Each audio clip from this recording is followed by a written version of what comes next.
The last thing that we want to talk about for this first chapter is really ecosystem change that's caused by humans, human-induced ecosystem change. And one of the big developments in ecosystem ecology is really to try and remove what was a somewhat artificial separation of humans and ecosystems.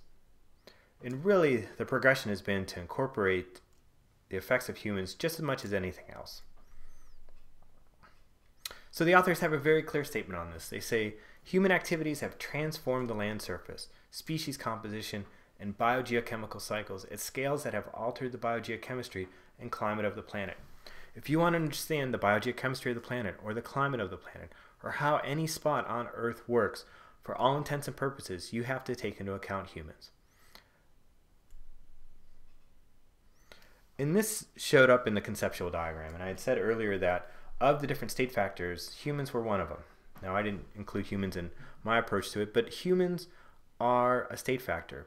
The degree to which they're independent or not of ecosystems is a little bit of a debate, but what they really wanted to represent is the pervasive, strong influence that human activities have over lots and lots of ecosystems all across the world.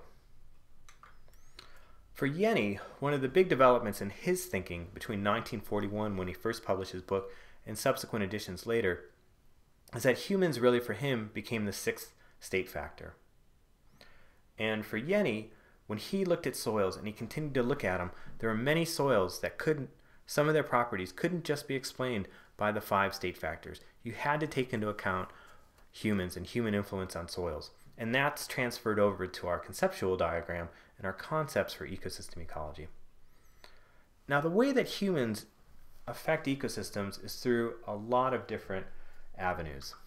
So the conceptual diagram here in the book, figure 1.7, you have the human population, and there's a couple different things about our population that we need to think about. We need to think about how many people are on the planet and how many resources they use in their activities. And these human enterprises, the activities, these are the main ones that really impact the way that ecosystems function. Agriculture is something that really changes the way that ecosystems work. Industry has effects, recreation, and commerce. All of these things are processes associated with societies that impact ecosystems directly and indirectly. And then when you take a look at the activities of humans and how they end up impacting ecosystems, the 3 main ways that they do that is through land transformation, changes in global biogeochemistry, a lot of the resources that we talked about that end up entering into ecosystems, and then how humans change the biota, add species, take away species. Lastly, the way that land transformation, global biogeochemistry, and biotic additions and losses really impacts ecosystems is through the alteration of what before we would have considered state factors. Climate change, loss of biological diversity.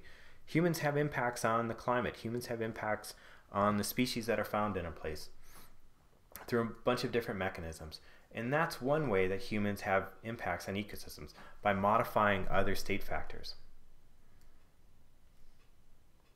So if we had to summarize, we would say that humans modify state factors and interactive controls. So humans are a state factor that modify other state factors. They're definitely modifying the interactive controls, things like the species that are present, as well as disturbance regimes and resource availability, microclimate, things like that. It's really hard to separate humans from most ecosystem function these days. When you take a look at it on a global basis, as human population has increased, their influence has spread and it's gotten stronger. And this is just a map. If you look at figure 1.8 in your book, take a little bit of time to understand this a little bit better, but you can see that there's dense settlements, urban settlements, that show up in red. And some places have more than others. But one of the ways that we do it is through urbanization, and there's been a movement to really understand cities as ecosystems, for example. And urban landscapes are not rare on a global basis these days. Also, if you take a look at croplands and take a look at these colors, all throughout these areas are large areas devoted to agriculture. And these are ecosystems that didn't exist before. Sometimes it's relatively intense, sometimes it's low intensity, but croplands, rangelands also are places where humans control a lot of the ways that ecosystems function.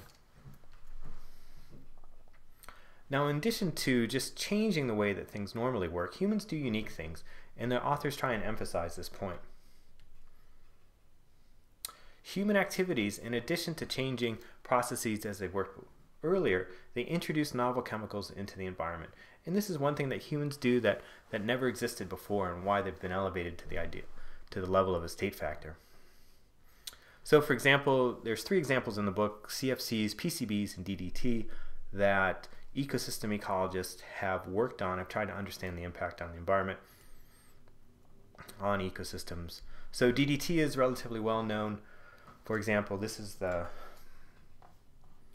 DDT molecule here, and when it got into the environment, it was amplified through the food chain and began to impact some of the top predators, bald eagles, for example. And this is something that never existed before, and it really took ecosystem ecologists in cooperation with a bunch of other different types of scientists to understand how DDT acted in the environment. CFCs are another thing that's relatively unique. Here's the CFC molecule here, and as many of you know, CFCs are important for ozone depletion. We'll talk about the ozone cycles and how ozone works in a future chapter, but this is again something that was relatively novel that humans introduced to the environment. CFCs didn't exist before us, and we used and produced so many CFCs, they started to have global implications for how the Earth system functioned. In addition to CFCs and DDT, for example, radioactivity is just something that's always been there, but we definitely has changed the abundance in the environment. And it's something that some ecosystems have had to deal with, have been impacted strongly by, and it's something that ecosystem ecologists have spent a lot of time trying to understand. So, for example, here's Chernobyl, where there was a site of an explosion not too long ago, and is one of the largest natural areas now within Eastern Europe. And ecosystem ecologists are still going into this area and trying to understand the impact of radiation on the flora, on the fauna, and how that ecosystem functions. If you had to summarize and really think about some of the main developments in ecosystem ecology, has really been the incorporation of humans into our understanding, into our concepts of the way that ecosystems function. The influence of humans today is more pervasive than ever before. Humans are important, and we can't ignore them. We can try and go to pristine areas and understand how they work, but at the same time, operationally, we need to include humans in our concepts of ecosystems, but directly incorporate them into some of the measurements and understand how humans impact other ecosystem processes.